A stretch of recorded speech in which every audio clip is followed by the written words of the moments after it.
very quick, probably only a few minutes. We'll see how long or how this stream goes. We'll just walk around downtown.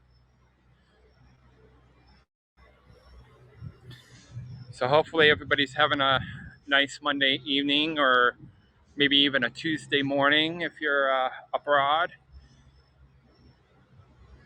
But you might have heard earlier today, because it's been reported everywhere, like all the major news outlets are reporting this. And a long time ago, if you guys remember, I made a promise that I'm going to report on it too. Because we all know that it was eventually bound to happen. It's just a matter of when.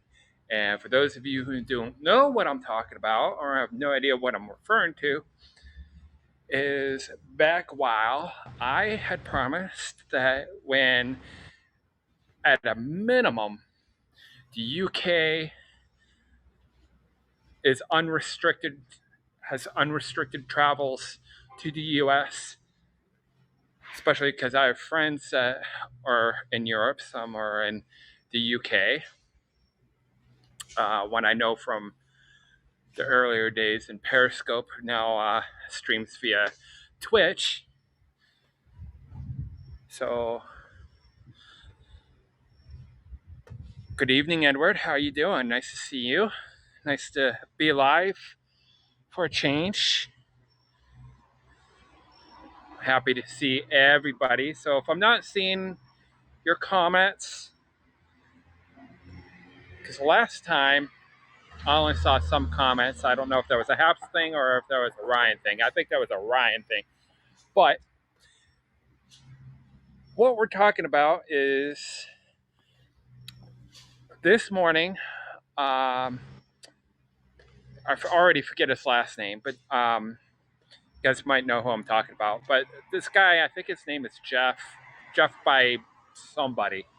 But he's the White House COVID coordinator. Must be going on a call. Okay. Well, the White House COVID coordinator by Jeff something another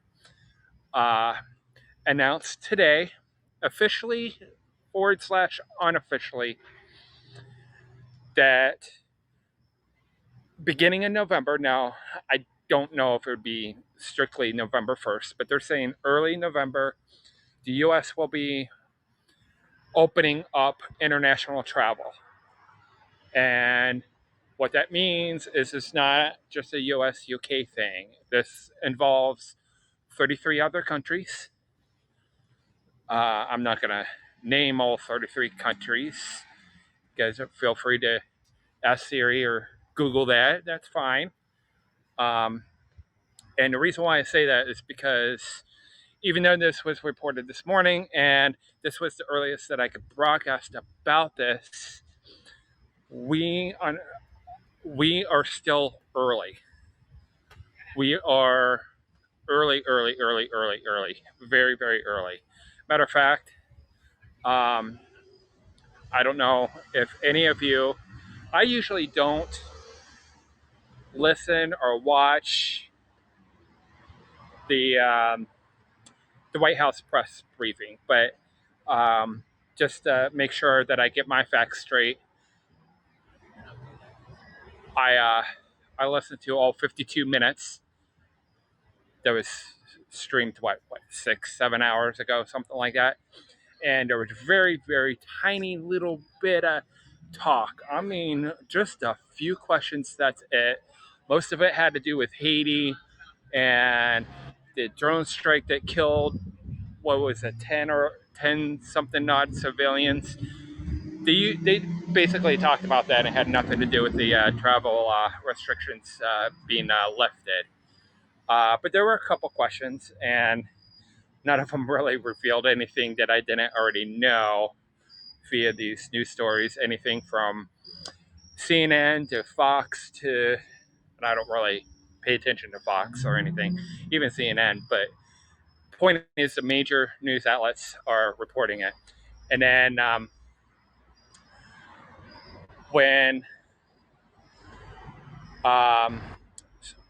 places like The Hill reports on things like this, then they mean business. Then they know what they're talking about. Maybe not CNN, maybe not Fox. They'll say what they want, how they want. Well, we're all aware of that. Um,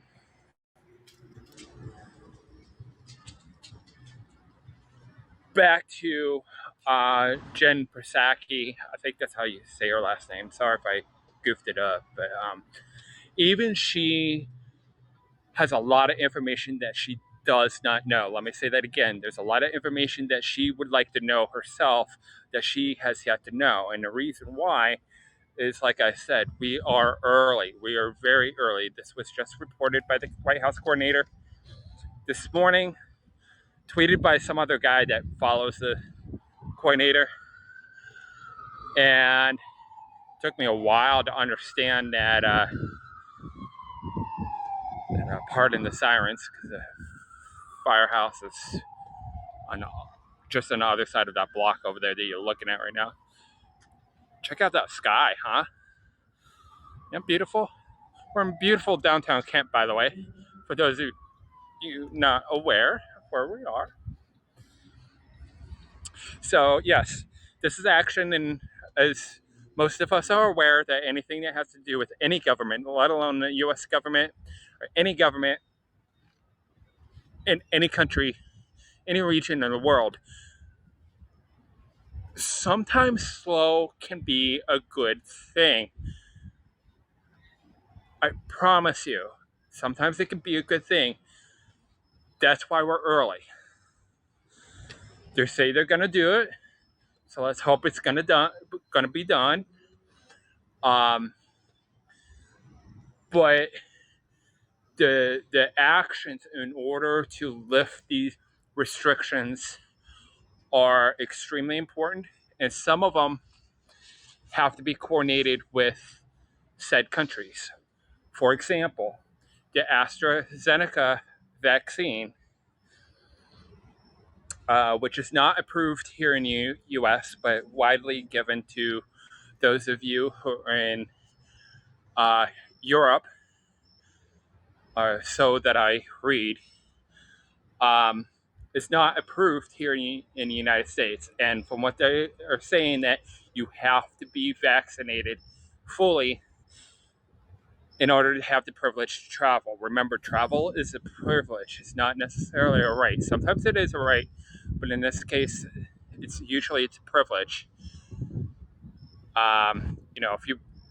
If you're flying, especially internationally,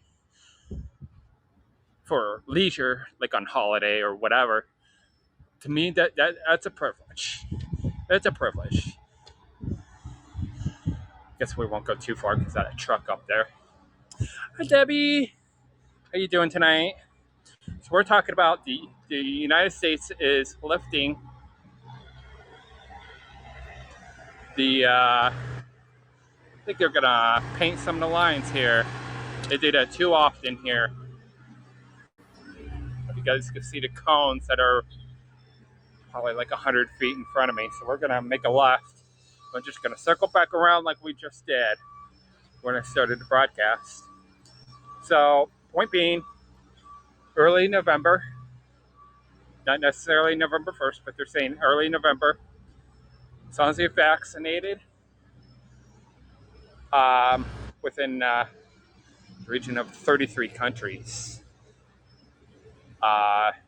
you'll be able to come to the U.S. I'm missing comments here. My daughter will be about to come for a visit now. That's awesome. So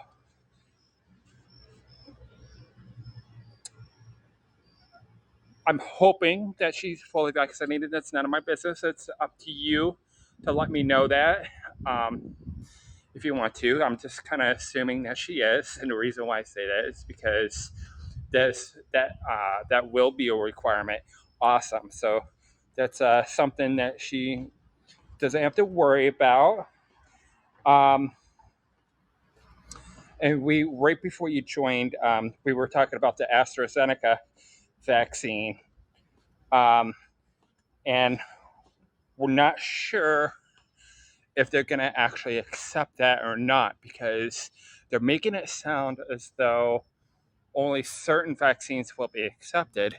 In other words, some of the vaccines that they give us here in the US may or may not be accepted. They may all be accepted. No one knows that. Not even Jen Psaki knows that. She stated that today in the White House press briefing. So just so everybody's aware of that. Hello, Mike. How you doing? So I might have her wait until next summer. Hey, that's between you and her, and travel. I think travel's mostly safe, even with what's going on. As long as the right. Look at this. See, there you go. There's your born witness of the night. Yeah, no headlights. No headlights. I see that multiple times every night. But as long she won't have to quarantine, so she won't have to worry about that. A negative COVID test within 3 days, and there's kind of mixed. My granddaughter is only 7; she won't have a vaccine. Don't want her getting sick, and there's some confusion about that too. Just confusion about age restrictions, and there's also a little bit of confusion on us Americans, like what we really need to do. It sounds a little bit more harsh from what I'm reading. When my friend was unvaccinated, he got blackout drunk and drove him to the clinic and then jab him. Okay. So yeah, they're not sure about uh, ages, and there's a couple other things that have to do with people were asking. A couple reporters were asking about like, what if I don't want to get vaccinated? By the way, I'm vaccinated. I have the Moderna thing, and matter of fact, I have the pass set to my Google Pay saved to my phone. Speaking of which, we're gonna change this just a tad a little bit because we're kind of running out of time here because I got another bus I need to catch. It doesn't leave the other block that we were just at, so we're only a block away until like 10 after, like 10:10 or 10:11, I think it is. My time, Eastern time. You're awesome, awesome. Glad to hear that. Good. And I understand, like a lot of people say that it's a personal choice, and it is. It's a personal choice. Um, more of a personal choice more than a political choice. But we're going to change, not necessarily change topics, but we're going to change the notion. I don't know how to really word that. But what I'm getting at is there are stories going around for at least a week, maybe even 2. And right now, there's nothing official.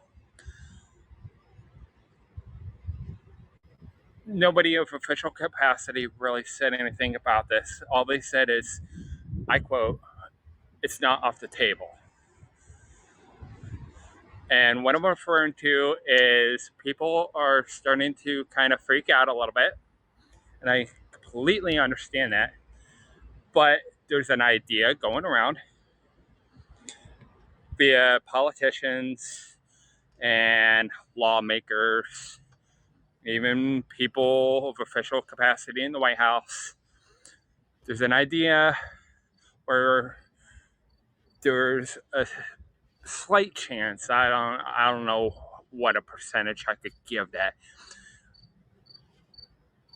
but there's a slight chance that maybe, just maybe, we might have to be vaccinated for domestic travel here in the US as well. Um, I support it only because, one, I'm vaccinated myself with the Moderna. Um, but to me, a requirement is a requirement. So if that's going to happen, I'm probably about 90% sure that's going to be something that you're probably going to be showing the TSA, not the airlines necessarily. I could be horribly wrong. I think it would be better to show the proof to the TSA agents of your vaccine. And like I said, that's why I said my vaccine status is on my Google Pay on my phone, because eventually, I don't know if I reported on this or not, but technically you can already do this. And I think it's just iPhone only, but it's coming soon to Android, where some states, and I forget what exactly states there are. I know it's California and there's a couple others. Arizona might be one of them. Yes. That's exactly what they're thinking. And it's heavily being debated right now. What was I saying?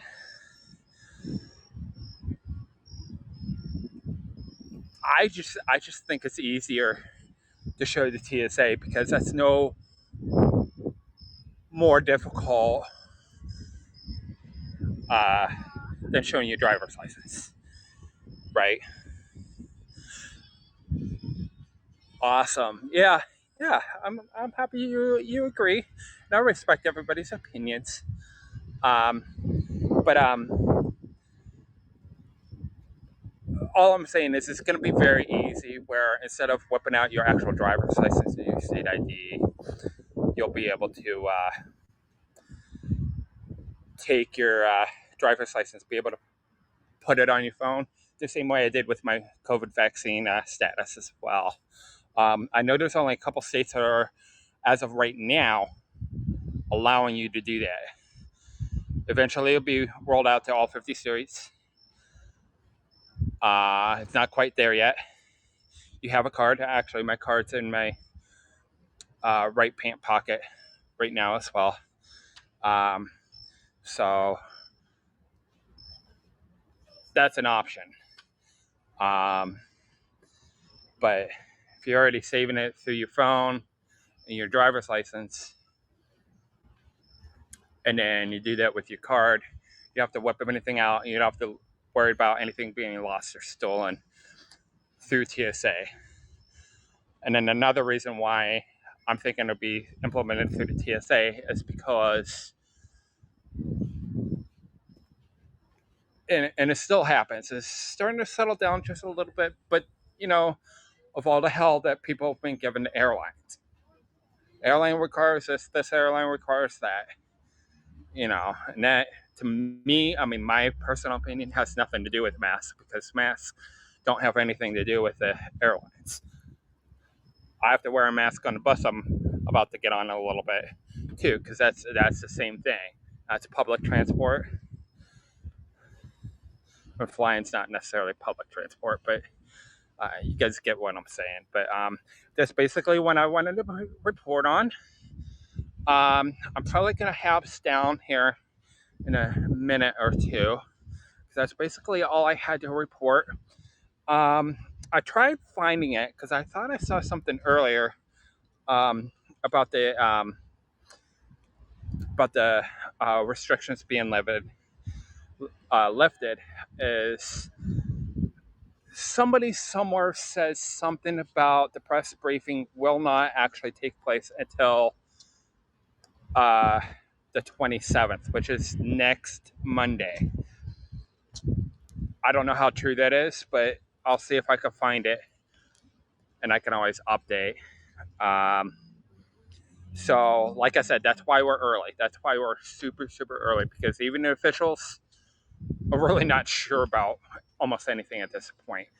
They know what they want to do, and this is more of a want versus, hey, I did this, and everybody can either suffer or benefit for that.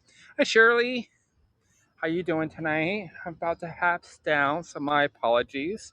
Feel free to watch a replay. Because in a few minutes I got a bus to catch. So over here used to be some type of bar, so they've been working on this for a few months now. That right there. Not sure exactly what that is or what it's gonna be, but let you guys know once we find out what it is.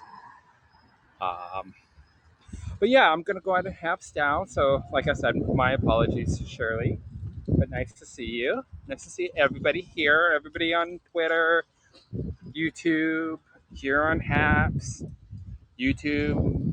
I think I already mentioned it, but it's starting to get a little breezy. It's actually pretty nice tonight.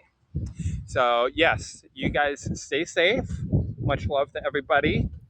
Hopefully I'll keep coming back on more often. I still have an email from Peter that I still have to respond to. So Peter and Pablo, if you guys are watching, my apologies. I will respond to that email. Ask me if there's anything they can do to help me get to what I'm doing right now, which is broadcasting again as often or as more often than I used to. They both said, or at least Peter said that he missed my broadcast. I'm sure you guys do too. I miss broadcasting as well. So this is the city of Kent, Ohio. Home to the Ametec. Am I pronouncing that right? Ametec headquarters. That's what you're looking at right there. Ametec headquarters. I don't even know exactly what that is. But Ametec, and then a couple blocks behind me, I think, is Davy Tree. You guys ever hear of Davy Tree? Davy Tree's here, based here in downtown Kent as well. So you guys stay safe, and I will keep you updated and posted. And surely be watching the press conference on next Monday. You guys all stay safe, and you guys have a good night.